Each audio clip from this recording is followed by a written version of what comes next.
श्रीगणेशाय नमः। श्रीगणेशाय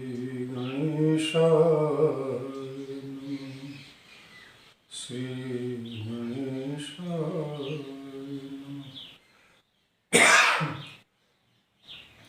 मां सरस्वती नमः। मां सरस्वती सर्वेश्वरी स्वरूप श्री सतगुरु जय मां गुरु गुरु जय मां सर्वेश्वरी स्वरूप श्री सतगुरु जय मां गुरु गुरु जय मां गुरु।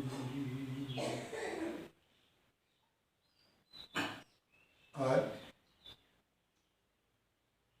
गणेश पीठ की परिक्रमा हम अपने भाव और श्रद्धा से उस विषय में माँ गुरु के श्री चरण कमल की छाया में अपने आप को पूर्ण समर्पित होते हुए अपने जन्म जन्मांतर के पुण्य फलस्वरूप माँ गुरु के चरण कमलों की वंदना करने का प्रयास कर रहे हैं। माँ गुरु अघोरेश्वर महाप्रभु जिस आसन पर पड़ाव नामक स्थान पर सदैव विराजमान थे, हैं और रहेंगे, वहाँ का परिदृश्य हम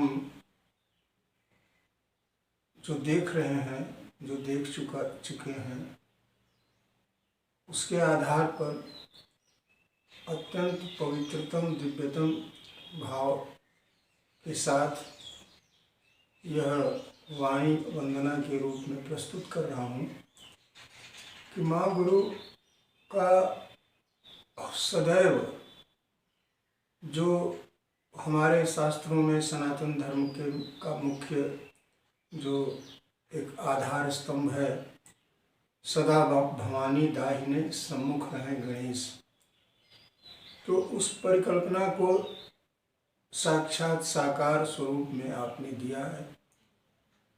संपूर्ण सृष्टि के लिए वहाँ से एक ऐसा दिव्यतम प्रकाश, दिव्यतम आभा माँ गुरु ने विश्व मानव कल्याण के लिए एक ऐसी उपासना, साधना और आशीर्वाद, कृपा की वर्षा वहाँ से सदैव करते हैं और करते रहेंगे, ऐसा हमें दृढ़ विश्वास है। और ठीक दाहिनी तरफ आसन के माँ भगवती का, जिसे आपने आगे चलकर कालांतर में चिरकुट देवी विहार के रूप में प्रस्तुत किया, वो हिमालय पर्वत की श्रृंखला के समान वो बनवाया गुरु जी ने, और वहाँ पर एक दिव्य खड्ग स्थापित है। ओम माँ क्रीम वहाँ पर 3 खानों में लिखा हुआ है, और वहाँ श्री यंत्र पर माँ भगवती का यंत्र स्थापित है। सदैव गुरु महाराज वहाँ पर लगभग 1 घंटा अपनी पूजा उपासना में प्रतिदिन बिताया करते हैं। और एक सिंह के शावक को गुरु महाराज ने पाल रखा था कुछ दिनों तक, वो बिल्कुल उनकी गोद में जाकर बैठ जाते थे और देख के लोग भय खाते थे, लेकिन वो सबसे प्यार जताते थे। और एक न्याय नाम का स्वामी होने के थे, वो भी बहुत दिनों तक गुरु महाराज की सेवा में साथ में रहे। और न्याय और उनका नाम रावल रखे थे गुरु जी। रावल में आपस में खूब प्रीति थी। अंत में रावल की का शरीर छूट गया वो किसी कारणवश, तो उनको उसी मंदिर के पीछे के भाग में गुरु महाराज ने वहाँ स्थापित कर दिया। बघौत वीर बाबा उनका नामकरण करके वहाँ नामकरण कर दिए। और वहाँ पर एक तांत्रिक मूर्ति है जो मंदिर के प्रारंभ में, एक यज्ञ कुंड है।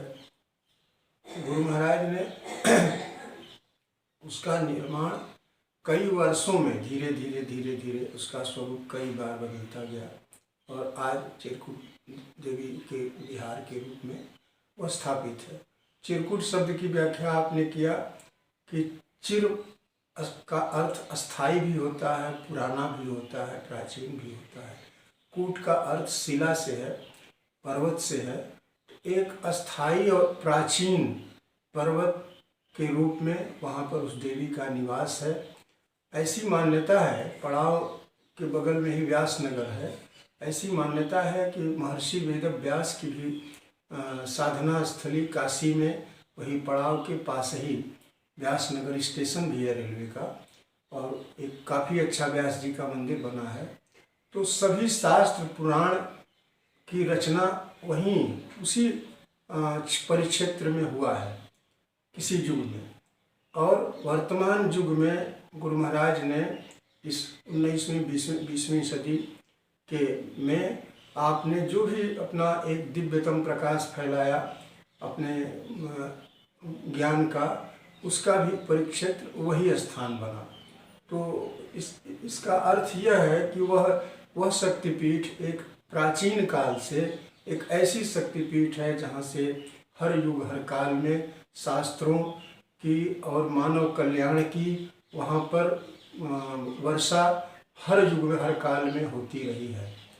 और गुरु महाराज ने एक उसको इस शिखर तक पहुँचा दिया कि अब वो एक ऐसा स्थापित कर दिया उसको कि वह प्रकाश पुंज जब तक सृष्टि रहेगी तब तक वह मुख्य आधार स्तंभ के रूप में वह देवालय, वह मंदिर, वह परिसर, गुरु जी के वह आसन और वह गणेश पीठ का स्थान, माँ भगवती का मंदिर, यह एक ऐसा आध्यात्म जगत का सर्वश्रेष्ठ, सर्वोत्कृष्ट, सर्वोत्तम, ऐसी एक महानतम ऊंचाई पर ले जाकर तंत्रपीठ के रूप में आपने विश्व के कल्याण के लिए एक ऐसा केंद्र स्थापित कर दिया जो सदियों सदियों युगों युगों तक एक अमर कीर्ति के रूप में और मानव कल्याण के लिए एक अत्यंत शीर्षस्थ शिखरस्थ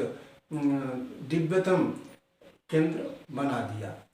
जो भी किसी युग किसी काल में जो भी साधक उपासक सिद्ध वहाँ पर जाएंगे और अपनी ध्यान पूजा आराधना करेंगे, उनको अत्यंत लाभ मिलेगा और उनकी साधना की ऊंचाई हमेशा बढ़ती जाएगी। और संपूर्ण विश्व के लिए वह स्थान एक सर्वपूज्य, सर्वमान्य, सर्वसुलभ एक प्रसाद के रूप में, आध्यात्मिक प्रसाद के रूप में गुरु महाराज ने दिया है। और उसको वहाँ पर शीश झुकाने से, वहाँ पर अपनी श्रद्धा अर्पित करने से जन्म जन्मांतर के पाप धुल जाएंगे और मानव को एक नई चेतना, नई उमंग, नया साहस, नया आत्मविश्वास जागृत होगा, ऐसा हमें दृढ़ विश्वास है। और इस तरह की वहाँ पर साधनाएं, क्रियाएं गुरु महाराज ने अपने जीवन काल में वहाँ पर की और आपके अनुग्रह से अनेकाशः भक्त उससे लाभान्वित हुए। आज भी हो रहे हैं, कल भी होते रहेंगे।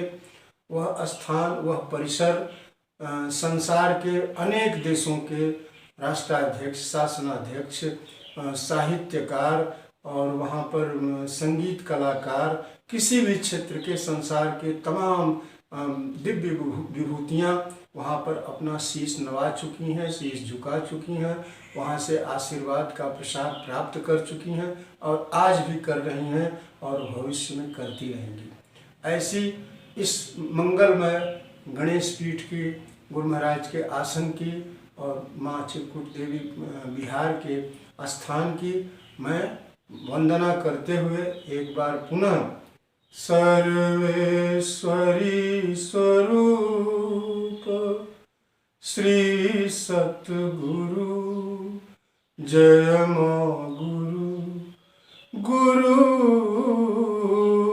जय माँ गुरु, हर हर महादेव, नमः पार्वती पते।